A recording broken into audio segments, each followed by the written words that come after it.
Buksan ko, pakita ko sa inyo guys. Oh. Ang sarap niyan. Ayan, oh, chicken biryani. Ito daw ang pinakamasarap na biryani sa buong mundo, ha? Kasi when you say Hyderabadi, yan ang pinakamasarap na biryani sa buong mundo. Kahit Google nyo pa, check nyo na. I would like to say thank you so much, Golden Rice Hyderabadi. So Richard, napaka-solid mo. Maraming salamat po. Pinadalan kasi ako ngayon ng chicken biryani from Golden Rice Hyderabadi. Ayan.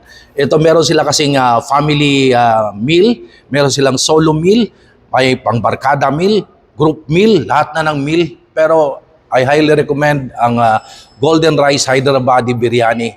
Ito talaga ang paborito ko. When you say biryani, again, ito ang para sa akin pinakamasarap na biryani. So, again, pakita ko lang sa inyo, ito po ang biryani nila. Halos every month, pag nag-crave ako ng biryani, iyan ang ino-order ko. Please follow me on TikTok, Instagram, Facebook page, Noel Vlogs for the Travel. Ito yung Facebook page ng Golden Rice Hyderabadi. Check nyo na, dali!